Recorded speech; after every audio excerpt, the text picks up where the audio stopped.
ओम शांति। मैं बीके राजेश्वरी उत्तराखंड से सभी आत्माओं का स्वागत करती हूँ। आज मैं ये बताऊंगी आप सबको, बहुत से बच्चे कहते हैं कि बाबा की याद ठहर नहीं पाती, तो इसके लिए क्या करें।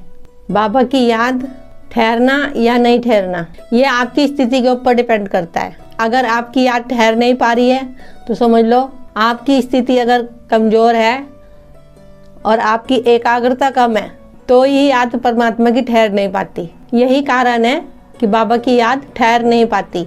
तो अपने योग को खूब पावरफुल बनाओ। जब हमारा योग पावरफुल होगा और हर समय बाबा हमारी स्मृति में होगा तो बाबा हमारे साथ होगा, उसकी याद हमारी स्मृति में हर पल होगी। बाबा की याद जब भी ठहर पाएगी जब हमें उससे दिल से प्यार होगा। एक होता है कि हम कुछ बातों को जैसे मुरली है, बाबा के समान है, हम सिर्फ मुंह से बोल रहे हैं। एक होता है उसको समा के उसको खूब दिल से बोलना। और जब हम उससे दिल से खूब प्यार करेंगे, उसकी मुरली है और योग, इस सब चीज़ का हम पालन करेंगे तो हमारी बाबा की याद हमारे अंदर ठहर पाएगी। सारा खेल दिल का है, दिमाग का खेल बिल्कुल भी नहीं है। तो इसलिए तो मैं बार बार वीडियो में कहती हूँ कि बाबा से दिल से प्यार करो, दिल से प्यार करो, क्योंकि बाबा हमारी भावनाओं को सुनता है, बाबा हमारी भावनाओं को समझता है। बहुत से बच्चे ऐसे भी करते हैं कि सुबह योग कर लेते हैं, मुरली सुन लेते हैं, दिन भर छुट्टी, अपने काम काज में उलझ जाते हैं। अब देखो काम करना भी ज़रूरी है बहुत, लेकिन साथ ही साथ बाबा को अपनी बुद्धि में, अगर हमने मुरली सुन ली है तो मुरली का चिंतन करते रहो।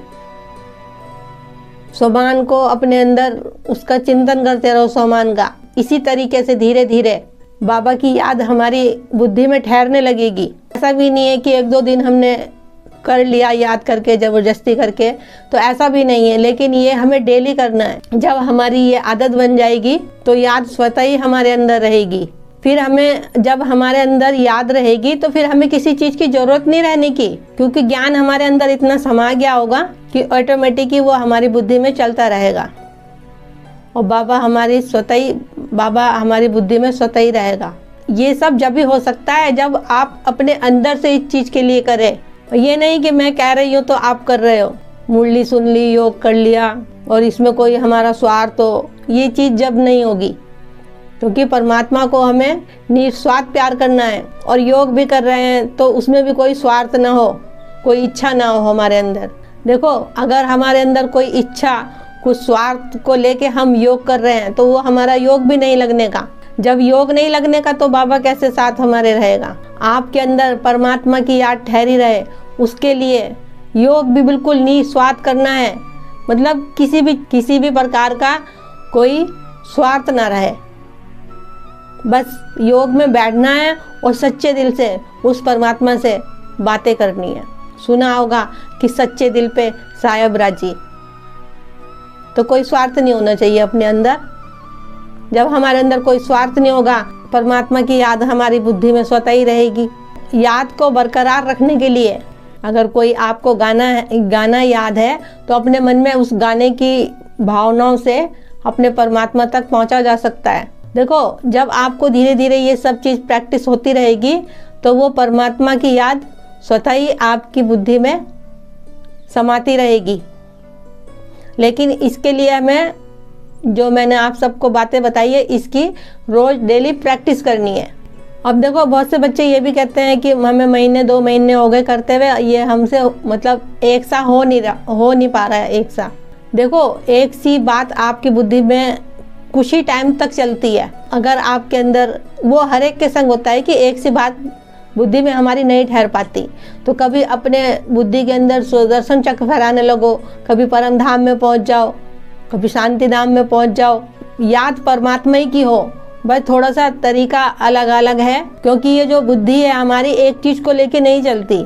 तो इसीलिए इस बुद्धि को कभी परम धाम में ले जाओ, कभी सुदर्शन चक्र फहराओ, कभी सोमान में स्थित हो जाओ। दिल से बातें करो बाबा से, बाबा की नई नई बातें मुरलियों में आती है, उन चीज़ को अपने अंदर रखें और उन्हीं चीज़ों का बार बार चिंतन करें। तो इससे क्या होगा, इससे आपकी बुद्धि में बाबा की याद ठहर जाएगी। लेकिन इसके लिए आपको डेली प्रैक्टिस करनी है। अगर आप सोचते हो कि 1-2 दिन करके सब हो जाएगा, बाबा बुद्धि में ठहर जाएगा हमारी, तो ऐसा नहीं होगा। इसके लिए आपको डेली प्रयास करना पड़ेगा। इसीलिए तो कहते हैं बाबा की मुरली डेली सुननी है, मुरली कभी मिस नहीं करनी है। देखो, बाबा की याद को ठहरने के लिए, हर पल बाबा को अपने साथ रखने के लिए उसे चलते फिरते याद करना है, उसे उठते बैठते याद करना है, खाते पीते याद करना है, हर टाइम बाबा को याद करना है। अपने फ़ोन में बाबा की रिंगटोन लगाओ, वॉलपेपर में बाबा की फ़ोटो लगाओ। जितना हम बाबा की फ़ोटो को देखेंगे, जितना हम बाबा को अपनी इस आँखों से देखेंगे, उतनी ही याद परमात्मा की हमारे बुद्धि में ठहर पाएगी। अब देखो, जब हम घर में रहते हैं तो बाबा की फ़ोटो तो हमारे बाबा रूम में ही लगी होगी, लेकिन हमें तो बाहर भी जाना पड़ता है, तो हर टाइम तो नहीं इंसान घर में रहता। ठीक है, तो फ़ोन कितनी बार आते हैं, जितनी बार फ़ोन आएंगे हमें अपने बाबा की फ़ोटो दिखेगी। बाबा की फ़ोटो दिखेगी तो हमें बाबा की याद आएगी, तो वो याद हमारे अंदर ठहरती रहेगी। बाबा की रिंगटोन लगा लो, कहीं से कॉल आई, बाबा की रिंगटोन बजी, एकदम बाबा की तरह बुद्धि गई हमारी। छोटी छोटी सी बातें आएंगी जो आप उसको अपने अंदर धारण कर सकते हो, समझ सकते हो, उससे बाबा की याद को अपने अंदर ठहरा सकते हो। कोई मुश्किल नहीं है, आप करिए, आपको सफलता मिलेगी, क्योंकि सफलता मेरा जन्मसिद्ध अधिकार है। ये सब सामान हमारे बाप के ही दिए हुए हैं हमें। देखो, परमात्मा की याद आपके अंदर ठहर जाए, इसके लिए आपको ज़्यादा कुछ नहीं करना है। बस हम उसकी याद में मगन रहें, हम उसकी याद में मगन रहें, तो वो हमारे सोचने का कार्य भी स्वयं परमात्मा करेंगे। बस उसको सच्चे दिल से याद करना है। मेरा इस वीडियो को बनाने का यही उद्देश्य है कि आप अपने अंदर परमात्मा की याद को कैसे ठहराएं। तो आशा करती हूँ इस वीडियो से आपको कुछ ना कुछ बातें ज़रूर सीखने को मिली होगी, जो बातें आपके जीवन में बहुत काम आएगी। जो भी बहन भाई मेरी वीडियो को देख रहे हों और कोर्स ना किया हो और कोर्स करना चाहते हो, तो वो ब्रह्म कुमारी के सेंटर पे जाएं और 7 दिन का कोर्स ज़रूर करें। वहाँ पे निस्वार्थ सेवा होती है और चित्रों के माध्यम से समझाया जाता है आत्मा और परमात्मा का ज्ञान। तो ठीक है, फिर चलती हूँ, कल फिर मिलती हूँ कोई नए टॉपिक के साथ। जब तक के लिए ओम शांति, ओम शांति।